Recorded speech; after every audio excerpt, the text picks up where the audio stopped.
Iran ட்ரோன்கள் வியர்டான behaviour இந்த உக்ரைனுக்குள்ள பலதும் பண்ணிட்டு இருக்கு. அதாவது இப்போ ஒரு இமேஜ் லோட் ஆயிருக்கும். அதாவது வட்டம் அடிச்சுக்கிட்டே இருக்கு உக்ரைனுக்குள்ள ஜிரான் ட்ரோன்கள் அப்படிங்கறது உலகம் பண்ண செய்திகள். இதுல உக்ரைனோட ஆர்ம்டு ஃபோர்ஸ் ஏஎஃப்யூ சொல்லுவாங்க இல்லையா?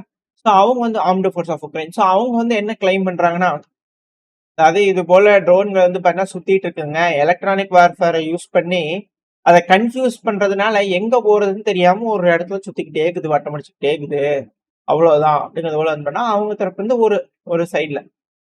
இன்னொரு சைட்ல வந்து பண்ணா அது கிளிச் ஆயிடுச்சுங்க. அதுல ஏதோ ஒரு பிரச்சனை ஆயிடுச்சு. அது பைத்தியம் முடிச்சுட்டு ஒரு சைட்ல சுத்திக்கிட்டே இருக்குது. அப்படிங்கிறது போல வந்து பாத்தீங்கன்னா, உக்ரைன்ல கூட இன்னொரு சிலர் வந்து பார்த்தீங்கன்னா இது போல செய்திகள் சொல்லிட்டு இருக்கிறாங்க. பைத்தியம் முடிச்சு போய் இங்க சுத்தி தெரியுது அது அப்படிங்கிறது போல. ஆக்சுவலா இது ஒரு பேட்டர்ன். அதாவது வந்து பார்த்தீங்கன்னா ஃபோர்ஸ் பண்ணி இதுல சுத்த வச்ச மாதிரி தெரியுது அப்படிங்கிறத சிலர் தரப்புல இருந்து. ஸோ எதுனாலும் ஓகே. இந்த ஏர் டிஃபென்ஸ் சிஸ்டமுக்கு டீகாயா கூட இருக்கலாம். வந்து இப்படி சுத்திட்டே இருந்ததுன்னா ஏர் டிஃபென்ஸ் சிஸ்டம் இதை தாக்கும் இல்லையா? ஸோ அதுக்காக கூட வந்து பாத்தீங்கன்னா இப்படி சுத்திட்டு இருக்கலாம். இதோட அட்டென்ஷனை பிடிக்கிறதுக்காக கூட செஞ்சுட்டு இருக்கலாம். அப்படிங்கிற சிலர் தரப்புல இருந்து கருத்துக்கள் இருக்கு. இது எப்படியோ பலவிதமான கருத்துக்கள் இருக்கு. ஆனா ஆக்சுவலா இது என்ன நடக்குது அப்படின்னா, இந்த ஜிரான் ட்ரோன்களோட ரேஞ்ச் வந்து பாத்தீங்கன்னா ரஷ்ய தரப்பு வந்து இன்க்ரீஸ் பண்ணிக்கிட்டு இருக்காங்க. இந்த ஜிரான் ட்ரோன்கள் உக்ரைனுக்குள்ள ஒரு ஒரு பகுதிக்குள்ள வந்து இது போல சுத்திட்டு இருக்குதுன்னு வச்சுக்கோங்களேன். இது ஒரு ரிப்பீட்டரா வந்து பாத்தீங்கன்னா ரேடியோ ரிப்பீட்டரா இந்த ட்ரோன் வந்து செயல்படுது அப்படிங்கிறதோட சில அனலிஸ்டுகளோட கருத்துக்கள் இருக்கு. அதாவது ரஷ்யால இருந்து சிக்னலை வாங்கி இந்த ட்ரோன்கள் இங்க இருந்து இது ஒரு பிளாட்ஃபார்மா சுத்திட்டு இருக்கு, ஏவாக்ஸ் மாதிரி இது வந்து சுத்திட்டு இருக்கும்போது இதுல இருந்து அந்த ரேடியோ சிக்னலை ரிப்பீட்டரா அனுப்பும் போது அந்த சிக்னலோட ஸ்ட்ரென்த் இன்க்ரீஸ் ஆகுது. ஸோ இதனால அந்த இடத்துல இந்த சாகி ட்ரோன் சுத்திட்டு இருக்கக்கூடிய இடத்துல இருந்து மற்ற சாகி ட்ரோன்களுக்கு சிக்னல் போகுது இல்லையா? ஸோ அதோட ரேஞ்ச் எக்ஸ்டெண்ட் ஆகுறதுனால ஸோ அந்த சாகி ட்ரோன்கள் இன்னும் கொஞ்சம் தூரம் எக்ஸ்ட்ராவா போய் அடிக்கிறதுக்கான ஒரு எபிலிட்டி கொடுக்குது.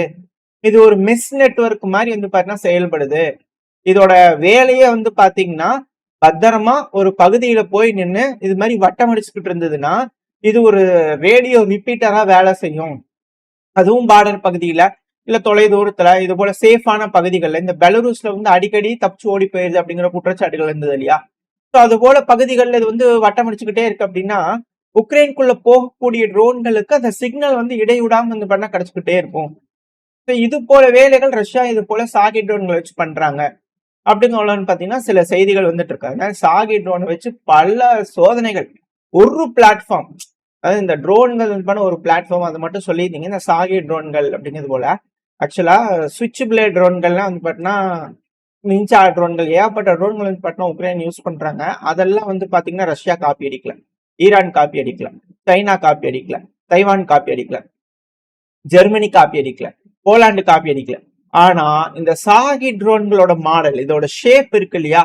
இந்த மாடலை எல்லா நாடுகள் நான் சொல்லக்கூடிய அத்தனை நாடுகளும் காப்பி அடிச்சிட்டாங்க. நார்த் கொரியா, சவுத் கொரியா உட்பட அத்தனை பேர்த்துக்கிட்டையும் இது போல ஒரு காப்பி இருக்கு, இன்க்ளூடிங் அமெரிக்கா உட்பட FLM 136 அப்படிங்கிற ஒரு காப்பி அடிச்சுக்கிறாங்க. ஸோ எந்த அளவுக்கு இதோட பிளாட்ஃபார்ம் அந்த ட்ரோனோட ஷேப் அந்த அமைப்பு வந்து பாத்தீங்கன்னா ஈரான் அதை செஞ்சு வச்சிருக்காங்க, அப்படியே வடிவமைச்சிருக்காங்க அப்படிங்கறத செதுக்கி இருக்காங்க, அதோட செஞ்சிருக்காங்க அப்படிங்கிற மாற்றுக்கத்துல என்னென்ன வேலைகள் இந்த ஒரு ஜிரான் ட்ரோன்கள் செய்து பாருங்களேன். கண்ணி வெடிகள் போடுது, ரிப்பீட்டரா வேலை செய்யுது, ரேடியோ சிக்னல் எடுத்து சர்வேலன்ஸ் மோடுக்கு மாறுது, FPV ட்ரோன் மாதிரி வேலை செய்யுது, காமிகாசி ட்ரோனா மாறுது, ட்ராக் பண்ணி போய் அடிக்குதுன்னு ஏகப்பட்ட வேலைகள் இந்த சாகி ட்ரோன்கள் செய்து பல வகையான விஷயங்கள் வந்து பண்ண இந்த சாகி ட்ரோன்கள் செய்யுது. இதுல என்ன ஒரு இம்பார்ட்டன்டான டேஞ்சர் அப்படின்னா உக்ரைன் அப்படிங்கிற அந்த பகுதி, பெலரூஸ் அப்படிங்கிற அந்த பகுதி ரஷ்யாவோட டாமினன்ஸ்க்கு கீழே வந்துருச்சுன்னா இங்க அதாவது அந்த பகுதியில இருந்து இது வட்டம் முடிச்சுட்டு இருக்குல்ல அதுல இருந்து 1000 கிலோமீட்டர் டிஸ்டன்ஸ் அப்படின்னா அவ்வளவுதான், சோழி முடிஞ்சிச்சு. யூரோப்ல பல பகுதிகள் சூறையாடப்படும் அப்படிங்கிற மாற்றுக்கட்டத்துல ஃப்ரண்ட் லைன் அப்படிங்கறதே பண்ண யூரோப் நாட்டோட படைகளுக்கு இருக்காது. அந்த அளவுக்கான சேதங்களை சாகி ட்ரோன்கள் ஏற்படுத்திடுவேன்னா ரஷ்யா பேட்ச் அடிக்கிறது பத்தாம நார்த் கொரியால ஃபேக்டரி ஓபன் பண்ணி அங்க வேற அடிச்சுட்டு இருக்காங்க அப்படிங்கிற புலம்பிட்டு இருந்தாங்க உக்ரைன். இதுல நார்த் கொரியா மட்டும் அப்புறம் வியட்நாம், அப்புறம் லாவோஸ், அப்புறம் சைனா இதெல்லாம் கணக்குல எடுத்தோம்னா எங்க போறது அப்படின்ற கேள்விகள் இருக்கு. ஸோ வெயிட் பண்ணி பார்ப்போம் என்ன மாதிரியான முடிவுகள் மேற்கு நாடுகள் எடுக்க போறாங்க அப்படிங்கிறது போல. சரி, ஓகே. இப்போ இந்த ட்ரோன்கள் அப்படிங்கிறது வரும்போது இந்த ஏரியல் வெஹிக்கிள், அதாவது இந்த பறக்கக்கூடிய ட்ரோன்கள் மட்டும் இல்ல, கிரவுண்ட் பேஸ்டு ரோபோட்ஸும் வந்து பாத்தீங்கன்னா அடுத்தடுத்து வளர்ச்சி அடைய ஆரம்பிச்சிருக்கு. அதாவது நான் உக்ரைன் இதுவும் சொல்லணும், ரஷ்யா அது மட்டும் சொல்றேன் அப்படிங்கிற சொல்லிட்டு இருந்தீங்க.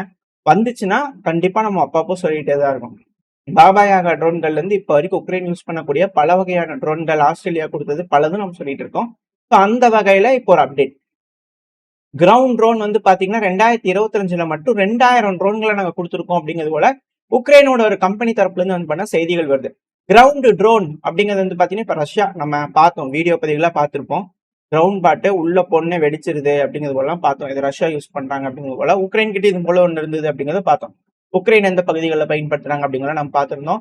அது மட்டும் இல்லாம இந்த எப்படி சொல்றது, ட்ரோன்கள்லாம் தோண்டி வச்சிருப்பாங்க இல்லையா, ட்ரென்ச் பதுங்குப்புலி, அந்த பதுங்குப்புலியில போய் விழுந்துருது. தெர்மல் சென்சார் இருக்கும்போது வந்து பண்ண அதுக்குள்ள யாராவது ஒருத்தவங்க பக்கத்துல வராங்கன்னா வெடிச்சிருது, தெர்மல் சென்சாரை யூஸ் பண்ணி அப்படிங்கிற பல விஷயங்கள் நம்ம பார்த்திருக்கோம். இப்போ அந்த வகையில இருக்கக்கூடிய அப்டேட்ஸ், எது செயல்படுது எது செயல்படல, இப்போ ட்ரோன்கள் வந்து அடிச்சதுன்னா எப்படி, அது போல பல வகையான விஷயங்களுக்கு இந்த ட்ரோன்கள் வந்து பண்ண யூஸ் பண்ணிட்டு இருக்காங்க. இப்போ இந்த பறக்கக்கூடிய ட்ரோன்கள் வந்து பாத்தீங்கன்னா கிரவுண்ட் பாக்ஸ் அடிச்சிருக்கு. இப்போ அதுக்கேற்றபடி ஒரு டிஃபென்சிவ் மெக்கானிசம் உருவாக்கணும். ஸோ ரஷ்யா வந்து பாத்தீங்கன்னா அதுக்கு ஏற்ப ஆன்டி ட்ரோன் இருக்கக்கூடிய ஒரு கிரவுண்ட் பேஸ்டு ரோபோட்டை வந்து பறக்கக்கூடிய ட்ரோன்களை அழிக்கிறதுக்காக ஒரு ட்ரோன், கிரவுண்ட் பேஸ்டு ட்ரோன் வந்து பார்த்தா உருவாக்கி இருக்காங்க. ஸோ இந்த ட்ரோன் வந்து பார்த்தா டெஸ்டிங் ஃபேஸ்ல போயிட்டு இருக்கு. இதுல எலக்ட்ரோ ஆப்டிக்கல் டார்கெட்டிங் சிஸ்டம் இருக்கனால ஈஸியா, இதோட பேர் லுதிமிலா அப்படின்னு ஒரு பேர் வச்சிருக்காங்க. எனக்கு பேர் கொஞ்சம் கரெக்டா வாயில வரல. ஸோ இதுக்கு ஒரு பேர் இருக்கு. ஸோ இந்த ஆப்டிக்கல் சென்சார் இருக்கிறதுனால ட்ரோன்களை வந்து பாத்தீங்கன்னா ஈஸியா கண்டுபிடிச்சு அதை சுட்டு தள்ளிடுது. ஸோ இது போல கிரவுண்ட் பாக்ஸ் வந்து பாத்தீங்கன்னா இதுவும் ஸ்வாம் ஆஃப் ட்ரோன்ஸ், பறக்கக்கூடிய ட்ரோன்கள் மட்டும் பல ட்ரோன்கள் அட் அ டைம்ல போற மாதிரி, இது போல கிரவுண்ட்ல இருக்கக்கூடிய ட்ரோன்களும் பல வகையான ட்ரோன்கள் அட் அ டைம்ல போகும்போது இது போல பறக்கக்கூடிய ட்ரோன்களை சுடுறதுக்காக இது போல ஆன்டி ட்ரோன் சிஸ்டம், கூட்ஸ் ஒரு பகுதியிலிருந்து இன்னொரு பகுதி கொண்டு போறதுக்கான ஒரு சிஸ்டம் லைனா வீடியோ பதிவுகள் ஓடி இருக்கும். நிறைய வீடியோ, இது எல்லாமே ரஷ்யாவோட வீடியோ டெஸ்டிங் சைட்ல இருக்கு. அடுத்து வந்து பாத்தீங்கன்னா தாக்குறதுக்கான கிரவுண்ட்ல வந்து பாத்தீங்கன்னா அசால்ட் ஆபரேஷனுக்கு யூஸ் பண்ணக்கூடிய ஒரு ட்ரோன், கண்ணி வெடிக்காக ஒரு ட்ரோன் அப்படிங்கிற ஒரு குரூப்பா வந்து பாத்தீங்கன்னா போக ஆரம்பிச்சிருச்சு அப்படின்னா எந்த அளவுக்கான இழப்புகள் இருக்கும், எதிர்காலத்துல இருக்கக்கூடிய அந்த போர் அப்படிங்கிறது எந்த அளவுக்கு கொடூரமா மிஷின்கள் கையில போகும் அப்படிங்கிறதுக்கான உதாரணம் தான் இதெல்லாம். அதுக்கான வளர்ச்சி சீரும் சிறப்புமா போயிட்டு இருக்கு அப்படிங்கிற மாற்றுக்கருத்து இல்லை. அது மட்டும் இல்லாம இந்த ஆன்டி ட்ரோன் கன் இருக்கு இல்லையா, அதுல வந்து மாடர்ன் பாலிஸ்டிக் கம்ப்யூட்டர் இருக்கிறதுனால ஈஸியா வந்து பாத்தீங்கன்னா இந்த ஸ்மால் குட்டி குட்டி FPV ட்ரோன்களை கூட ஈஸியா கண்டுபிடிச்சு சுற்றுது. அதுக்கான வீடியோ பதிவுகள் அதுலயே அட்டாச் பண்ணியிருப்பாங்க. ரொம்ப சின்ன சைஸ் ட்ரோன்களை கூட வந்து பாத்தீங்கன்னா சுற்றுறது.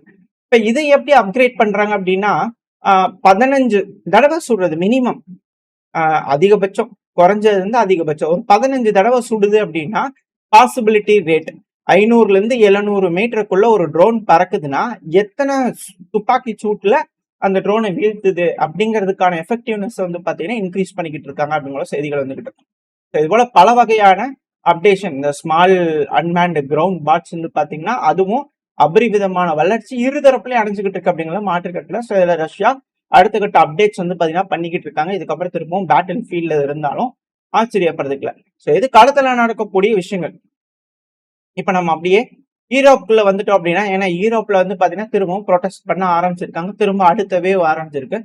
பிரான்ஸ்ல வந்து பாத்தீங்கன்னா விவசாயிகள்லாம் ப்ரொடெஸ்ட் பண்ண ஆரம்பிச்சிருக்காங்க.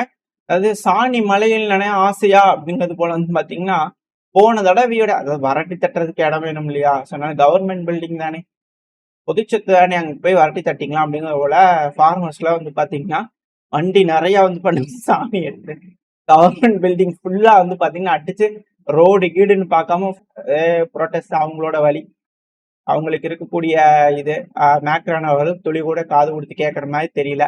அக்ரிகல்ச்சரல் பாலிசிலாம் வந்து பாத்தீங்கன்னா அவங்கள நசுக்கிற மாதிரி ஒடுக்குற மாதிரி இருக்கு அப்படிங்கிறது போல அவங்க தரப்பு வந்து கதறிட்டு இருக்காங்க. ஏகப்பட்ட தடவை ப்ரொடெஸ்ட் இருந்துச்சு, இதுல எதுவும் கேட்கற மாதிரி தெரியல. பட் ஆனாலும் போர் அப்படிங்கிறது போல பிரான்ஸ் தரப்புல இருக்கிறாங்க, பிரான்ஸ், ஜெர்மனி, UK.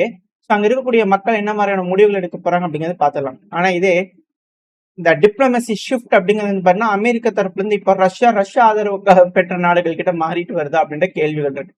இது யூரோப்பியன் யூனியனை மிரட்டுறதுக்காகவா இல்ல என்ன மாதிரியான டாக்ஸ் போயிட்டு இருக்கு அப்படிங்கிறது தெரியல. லுகஷென்கோ அவர்களோட வந்து பாத்தீங்கன்னா அமெரிக்காவோட டெலிகேஷன் மின்ஸ்க், பெலரூஸோட கேபிட்டல் வந்து பாத்தீங்கன்னா லுகஷென்கோ அவர்கள் இருக்கா இல்லையா, பெலரூஸோட அதிபர், அவங்க உட்காந்து ஒரு மீட்டிங்கை போட்டுக்கிறாங்க. ட்ரம்ப் அவர்களோட ஸ்பெஷல் என்வாய் ஜான் போல் அவர்கள் வந்து பண்ணா பேசியிருக்காங்க. பல விஷயங்கள் பேசியிருக்கோம். நல்லா கன்ஸ்ட்ரக்டிவா இருந்தது அப்படிங்கிற சொன்னாங்க. நல்லா கன்ஸ்ட்ரக்ட் ஆகுது, பிரச்சனை தான் முடிய மாட்டேங்குது அப்படிங்கிற ஒரு கேள்வி இருக்கு. ஏன்னா அமெரிக்கா ஈரானோட டேங்கர் அப்படிங்கிறதோட வந்து பாத்தீங்கன்னா கரேபியன் சீல கரேபியன் தீவுகள் பகுதியில இருந்து புடிச்சிட்டு போனாங்க இல்லையா. இப்போ ஈரான் நீ அங்க கிங்னா நான் இங்க கிங் அப்படிங்கிறது போல ஈரான் இப்போ ஒரு டேங்கரை புடிச்சிட்டு போயிட்டாங்க. 6 மில்லியன் லிட்டர் டீசல் இருக்கக்கூடிய ஒரு டேங்கரை புடிச்சிட்டு போயிட்டாங்க கல்ஃப் ஆஃப் ஒமன் பகுதியில அப்படின்னு சொல்றாங்க. பட் அந்த லிட்டர்ஸ் இன்னும் கன்ஃபார்ம் ஆகல. அதிகப்படியா இருக்கக்கூடிய ஆயில் இருக்கக்கூடிய டேங்கர் வந்து புடிச்சிட்டு போயிட்டாங்க. எந்த நாட்டோட டேங்கர் அப்படிங்கிறது இப்போ வரைக்கும் சொல்லப்படல. பட் ஆனா ஈரான் இப்போ புதுசா ஒரு டேங்கரை புடிச்சிட்டு போயிட்டாங்க அப்படின்னு சொல்றாங்க. ஸோ இப்போ வர்த்தகத்துக்கான போர் அப்படிங்கிற நம்ம சொல்லிட்டு இருந்தோம் இல்லையா. ஸோ அது மெல்ல மெல்ல வந்து பாத்தீங்கன்னா கண்ணு முன்னாடி வர ஆரம்பிச்சிருக்கு. ஸோ கரேபியன் தீவுகள்ல வந்து பாத்தீங்கன்னா வர்த்தகத்தை நீ முடக்குனா பெர்ஷியன் கல்ஃப்ல நான் முடக்குவேன் அப்படிங்கிறத ஈரான் நிக்கிறாங்க. கருங்கடல்ல நீ முடக்குன அப்படின்னா செங்கடல்ல நான் முடக்குவேன் அப்படிங்கிறது போல வந்து பாத்தீங்கன்னா நடந்துகிட்டு இருக்கு. ஸோ இது போல யார் யாருக்கு எங்கெங்க பவர், யார் யார் எங்கெங்க சோக் பண்றாங்க அப்படிங்கிற விஷயங்கள் நடக்குது. ஸோ இது போல வந்து பாத்தீங்கன்னா எஸ்கலேட் பண்ணி மாறி மாறி அடிச்சுக்கிட்டு இது போல எதுவும் செய்யாம சேதங்கள் ஏற்படுத்தாம உட்காந்து பேசிக்கிட்டாங்க அப்படின்னா பல நாடுகள் தப்பிக்கலாம். இல்லைன்னா இந்த வர்த்தக போர்ல மிக பெரும் அளவுல சேதமடையும் நாடுகள் அப்படிங்கிறதுல மாற்று கருத்துல. ஏன் இது போல நடக்குது அப்படின்னா எக்கனாமிக்கலி பின்னடைவை சந்திக்கும் போது அந்தந்த நாடுகள், உதாரணத்துக்கு நம்ம நாடுகளே எடுத்துக்கோங்களேன். இப்போ வந்து அமெரிக்கா வந்து உட்காந்து டெலிகேஷன் பேசிட்டு இருக்கிறாங்க. பேசிட்டு இருக்கும் போது எதுவும் சரியா ஒத்து வர மாதிரி தெரியல. உடனே மெக்சிகோ என்ன செய்யறாங்க, நம்மளுக்கு சாங்ஷனை போடுறாங்க. நம்மளுக்கு இல்லை சீனாக்கு இது போல சாங்ஷனை போடுறாங்க. 50% வரி விதிக்கிறாங்க. அது ஆட்டோமொபைல் இண்டஸ்ட்ரி. ஏன் நடக்குது? மெக்சிகோல ஒரு ப்ரொடெஸ்ட் நடந்துச்சு. எந்த அளவு ப்ரொடெஸ்ட் நடந்துச்சு அப்படின்றது பார்த்தா ஆட்சி கையெழுப்பு அளவுக்கு போகுது. இப்ப இந்தியாவில வந்து பாத்தீங்கன்னா இது போல பண்ணிடலாமா, அதாவது ஜேடி வேன்ஸ் அவர்கள் வரும்போது பாகிஸ்தான் வேலையை காமிச்சாங்க. நம்ம பாகிஸ்தானோட போர் செய்யற மாதிரி போயிடுச்சு. நம்ம ஊர்ல வந்து பாத்தீங்கன்னா மக்களை அரசாங்கத்துக்கு எகெயின்ஸ்டா திருப்ப முடியுதான்னு பார்த்தா அந்த அளவுக்கு இன்னும் வேலைக்கு ஆகல. அதுவும் போர் வர சூழல் இருக்கே, அரசாங்கத்து மேல மோசமா வருமானு பார்த்தா கவர்மெண்ட் வந்து அதை பத்தி யோசிக்கவும் இல்லை, சிந்திக்கவும் இல்லை. நடக்கக்கூடிய அந்த போர் ஆரம்பிக்குது, பாகிஸ்தான் தாக்க ஆரம்பிக்கிறாங்கன்னு இங்க இருக்கக்கூடிய மக்கள் ஃபுல் சப்போர்ட் கொடுக்க ஆரம்பிச்சுட்டாங்க ராணுவத்துக்கு, அரசாங்கத்துக்கு. ஸோ இது போல வேலைகள் இருக்கனால நம்மளை எதுவும் செய்ய முடியல. ஸோ அந்த போல ப்ரெஷர் கொடுத்து, இந்த மிலிட்ரி ப்ரெஷர் கொடுத்து ஒன்றும் பண்ண முடியல அப்படிங்கிறதுனால இப்போ டிப்ளமேட்டிக்கல் ப்ரெஷர் கொடுக்கலாமா அப்படிங்கிறத வந்திருக்காங்க. ஸோ இது போல டேங்கர்ஸ், ஆயில் டேங்கர்ஸ், இது போல கண்டெய்னர் டேங்கர்ஸ், கார்கோஸ்லாம் வந்து பண்ண அடி வாங்குது, போக்குவரத்து இல்லை அப்படின்னா எக்கனாமிக்கலி பாதிப்படையும், பல நபர்களுக்கு வேலை போகும், சம்பளம் இருக்காது. ஸோ மக்கள் துயரத்துக்கு போவாங்க, ஆளக்கூடிய அரசாங்கத்துக்கு ப்ரெஷர் இருக்கும். ஸோ அவங்க ஒத்து வருவாங்களா? ஸோ இப்போ வந்து எக்கனாமிக்கல் ப்ரெஷர் ப்ரெஷர் நரம்பிகரம் வெடிச்சிட்டு போகுது அப்படிங்கிறதான் சில அனலிஸ்டுகளோட வந்து பாத்தீங்கன்னா இதா இருக்கு. ப்ரெஷர் கொடுத்து அப்படிங்கும்போது ப்ரெஷர் அவருக்கு பெயர போகுது அப்படிங்கிற சில அனலிஸ்ட் தரப்பு வந்து கருத்துக்கள் இருக்கு. ஸோ என்ன நடக்க போன்றது பார்த்தலாம். ஸோ இது போல விஷயங்கள் நம்ம ஆல்ரெடி சொன்னதுதான். இந்த தனியாக ஒரு பிளேலிஸ்டே வச்சிருப்போம் வர்த்தக போர் அப்படிங்கிறது போல. ஸோ அதை பார்த்தீங்கன்னா இந்த விஷயங்கள்லாம் தெளிவாக புரிய ஆரம்பிக்கும். ஸோ இதுதான் இதுல இருக்கக்கூடிய விஷயம். 6 மில்லியன் லிட்டர்ஸ் ஆஃப் டீசல் அப்படிங்கிற செய்திகள் வந்துகிட்டு இருக்கு. ஈரான் ஒரு கம்பலை வந்து பாத்தீங்கன்னா ஆயில் டேங்கர் வந்து பிடிச்சிட்டு போயிட்டாங்க. இதுக்கு இவங்க கொடுக்கக்கூடிய நியாயங்கள் என்ன அப்படின்னா, ஸ்மக்லிங் பண்றாங்க, ஆயில இல்லீகலா கடத்திட்டு போறாங்க. ஸோ நாங்க அதுக்கு எதிர்த்து போராடிக்கிட்டு இருக்கோம். ஸோ ஸ்மக்லிங் பண்றதை தடுக்கணும் அப்படிங்கிறத அவங்க தரப்புன்னு சொல்லிக்கிறாங்க. அவங்க ஒண்ணுன்னா இவங்களும் வந்து லேசுப்பட்ட ஆளுங்க இல்லை. ஸோ இவங்களும் வந்து பாத்தீங்கன்னா அடுத்த கட்ட ஸ்ட்ராட்டஜிக்கு போயிட்டேன், இந்த ப்ரெஷர் கொடுக்குற வேலையில இங்க வச்சுக்காதப்பா அப்படிங்கிற ஈரான் தரப்புன்னு தெளிவா இருக்கிறாங்க. அது மட்டும் இல்லாம அடுத்தது தெற்கு அமெரிக்கா, அந்த வெனிசுலா கிட்ட போயிட்டோம்னு வச்சுக்கலாம். என் அண்ணன் எனக்கு போன் பண்ணார் தெரியுமா, என் அண்ணன், என் பெரிய அண்ணன் கூப்பிட்டாரு. ரொம்ப நேரம் பேசினேன், அதிக நேரம் பேசினேன். மக்களே ஜாலியா இருங்க, டான்ஸ் ஆடுங்க, ஒன்னும் பிரச்சனை இல்லை அப்படிங்களும் மதுரா அவர்கள். யார் அந்த பெரிய அண்ணன்? ரஷ்யா அதிபர் விளாடிமிர் புட்டின் அவர்கள்ட்ட பேசினேன். ரொம்ப சந்தோஷமா இருக்கு, உச்சி குளிர்ந்து போச்சு. அந்த அளவுக்கான ஆதரவு ரஷ்ய தரப்புக்கு தராங்களாமா. ஆனா எதை பத்தியும் கவலைப்படாதீங்க அப்படிங்கிறது போல வெனிசுலாவோட மதுரா அவர்கள் அடுத்த பிரச்சனையை அங்க ஆரம்பிச்சிருச்சு அப்படிங்கிறத இருக்கக்கூடிய விஷயம். அடுத்தது நம்ம சும்மா சொல்லிட்டு இருந்தோம், இந்த சவுதி அப்படியே பின்வாங்கி யுஏஇ பேக்டு யமன் முன் வந்து அப்படியே யமன் ஹவுதிஸ் கிட்ட நின்று விளையாடுவாங்களா கேம் அப்படிங்கிறதோட கேட்டிருந்தோம் இல்லையா. அதுக்கான வேலைகள், அதாவது யுஏஇ சவுதி வந்து பாத்தீங்கன்னா ஏடன் பகுதி யமன் இருக்கு இல்லையா, அங்க வந்து பாத்தீங்கன்னா ஈஸ்டர்ன் யமன்ல வந்து பண்ண டிஸ்கஷன் ஆரம்பிச்சிருக்கு, என்ன ஏதுங்கிற விஷயங்கள். இதுக்கு முன்னாடியே வந்து பாத்தீங்கன்னா யுஏஇ பேக்டு தெற்கு யமன் அப்படிங்கிற சொல்லியிருந்தோம் இல்லையா. ஸோ ஒரு மேப் லோட் ஆயிருக்கும். இந்த மேப்ல பாத்தீங்கன்னாலே உங்களுக்கு கிளியரா தெரியும். இந்த மேப்ல பச்சை கலர் இருக்கு இல்லையா, அதெல்லாம் தெற்கு யமன் கட்டுப்பாட்டுக்குள்ள இருக்கக்கூடிய பகுதி. இதுலயே நிறைய குரூப்ஸ் இருக்கு. நான் பிரதானமா இருக்கக்கூடிய குரூப்பை நான் காட்டுற ஆதரவு பெற்ற படைகள் அப்படிங்கிறது போல காட்டுற தோராயமா தான் மார்க் பண்ணியிருக்கேன். இதுல ஊதா கலர்ல அந்த ஊதா கலர் இருக்கு இல்லையா, ஸோ அது வந்து பாத்தீங்கன்னா வடக்கு யமன் அப்படின்னு வச்சுக்கோங்களேன். இது வந்து சவுதி ஆதரவு பெற்ற படைகள். கிரீன் கலர்ல இருக்கிறது யுஏஇ ஆதரவு பெற்ற படைகள். இந்த ரெட் கலர்ல இருக்கிறத யமன் ஹவுதிஸ். ஸோ இப்போ உங்களுக்கு இந்த விஷயங்கள் என்ன நடக்குது அப்படின்னு தெரிஞ்சிருக்கும். இல்ல இப்ப யுஏஇ பேக் அந்த தெற்கு யமன் இருக்காங்களே அந்த பச்சை கலர், ஸோ அவங்க என்ன பண்ணிக்கிறாங்கன்னா இஸ்ரேல் டெல்லவிவ் அப்படிங்கலாம் சொல்றாங்க. இஸ்ரேல் கேபிட்டல் இஸ்ரேல், நானும் நீங்களும் இணைஞ்சு ஒற்றை எதிரிக்கு எதிராக போராடிக்கிட்டு இருக்கோம். உங்களோட எண்ணமும் எங்களோட எண்ணமும் ஒண்ணுதான். அமெரிக்கா கிட்ட ஒன்னா சொல்லுங்க, உங்களோட ஆபிரகாம் அக்காட்ஸ் இருக்கு இல்லையா, அதுல நாங்க இணைஞ்சுக்கிறோம், உங்களை நாங்க அங்கீகரிக்கிறோம், வாங்க அன்சர்லாக்கு எகெயின்ஸ்ட் எடுத்து போராடுவோம் அப்படிங்கிறதோட வந்து பாத்தீங்கன்னா நம்ம ஒரு 4 நாளைக்கு முன்னாடி சொல்லியிருந்தோம். என்ன இங்கிலீஷ்ல போட்டிருந்தா யாராவது எடுத்து டேக் பண்ணிருப்பாங்க, தமிழ்ல போறதுனால ஒன்றும் ரீச் இல்லை. சரி பரவாயில்ல, நீங்க தொடர்ந்து பாக்குற உங்களுக்கு வந்து பண்ண புரிஞ்சிருக்கும். ஒரு 4-5 நாளைக்கு முன்னாடி நம்ம சேனல்ல சொன்னது பாத்தீங்களா, கண்ணு முன்னாடி நடக்குது இல்லையா. சரி ஓகே, இப்போ தெற்கு யமன் வந்து பண்ணா ரெடியா இருக்கிறாங்க. இஸ்ரேலோட இணைஞ்சு அமெரிக்காவோட கைகோத்து யமன் ஹவுதிஸோட சண்டை பிடிப்பாங்களா அப்படிங்கறத பாத்துக்கலாம். அடுத்தது இஸ்ரேல் வந்து பாத்தீங்கன்னா அவங்க வழக்கம் போல செய்யக்கூடிய செயல்கள், தெற்கு லெபனான்ல போயிட்டு அவங்களால முடிஞ்ச வரைக்கும் குண்டுகளை வந்து பாத்தீங்கன்னா சரமாரியா போட்டுட்டு வந்துக்கிறாங்க. கேட்டா ஹிஸ்புல்லாவோட முழு ஆயுத பலத்தையும் வந்து பாத்தீங்கன்னா நாங்க குறைக்கணும் அப்படிங்கிறது போல வேலைகள் அவங்க தரப்புன்னு செஞ்சுக்கிட்டு இருக்காங்க. அது வேற விஷயம். அது மட்டும் இல்லாம அடுத்தது நம்மளோட ஏசியா பகுதியில வந்துட்டோம் அப்படின்னா ட்ரம்ப் அவர்கள் தாய்லாந்துக்கு கம்போடியாவுக்கு தனித்தனியா கூப்பிட்டு ஏன்பா பிரச்சனையை நிறுத்துங்கப்பா, சீஸ்ஃபயர் போட்டுக்குங்கப்பா அப்படிங்களா எல்லா பிரைம் மினிஸ்டர்கிட்டையும் பேசிக்கிறாங்க. மலேசியா பிரைம் மினிஸ்டர், இவர் Thailand prime minister, Cambodia prime minister எல்லாத்தையும் பேசிக்கிறாங்க. எல்லாம் பேசி எல்லாம் அக்செப்ட் பண்ணிட்டாங்க அப்படிங்கிற ட்ரம்ப் அவர்கள் போஸ்ட் போட்டாங்க. சில மணி நேரங்கள்ல தாய்லாந்து தரப்பு வந்து வருது, அதாவது முழு சீஸ்ஃபயருக்குலாம் நாங்க ஒத்துக்கலீங்க அப்படிங்கிற அவங்க தரப்புன்னு சொல்றாங்க. ஸோ பார்ப்போம். ஏன்னா அடுத்த 60 நாள் வரைக்கும் டைம் இருக்கு. மெஜாரிட்டி இல்ல, இந்த ஓட்டு சட்ட திட்டங்கள்லாம் நிறைவேறலன்னு சொல்லிட்டு கலைச்சிட்டாங்க. ஸோ பார்ப்போம். அடுத்து இன்னொரு 60 நாள் டைம் இருக்கு. புது கவர்மெண்ட் வந்து எல்லாம் அமைஞ்சு எல்லாம் ரெடி பண்ணி பண்றதுக்கு. அது வரைக்கும் இந்த போர் நடக்குதா இல்ல என்ன ஏது, உலக தலைவர்களை உட்காந்து பேசிக்குவாங்களா, இல்ல மிக பெரும்பாலான சிக்கல்கள் நடக்குமா, என்ன நடக்க போனது வெயிட் பண்ணி பார்த்தலாம். ஓரளவுக்கான தகவல்கள் இந்த பையில பார்த்துருப்போம்னு நினைக்கிறேன். இதோட இந்த பையன் நான் முடிச்சுக்கலாம். இந்த பதிவு எப்படின்னு உங்களுக்கு பிடிச்சிருக்கா, பிடிச்சு நான் லைக் பண்ணிட்டு உங்க ஃப்ரெண்ட்ஸ் ஷேர் பண்ணிக்கோங்க. அது கூட மறக்காம நம்ம சேனல் சப்ஸ்கிரைப் பண்ணலாம், மறக்காம சப்ஸ்கிரைப் பண்ணிக்கோங்க. அப்பதான் நம்ம போடக்கூடிய பதிவுகள் யூடியூப் மதிச்சு 4 பேருக்கு ப்ரொமோட் பண்ணும். உங்களோட அன்பு ஆதரவு எனக்கு எப்ப இருக்கும்னு நம்பிக்கல இந்த பையன் நான் முடிச்சுக்கலாம். இந்த பையன் நல்லா இருக்கு நம்பிக்கல. அடுத்த பையன் சந்திக்கிறேன். பை.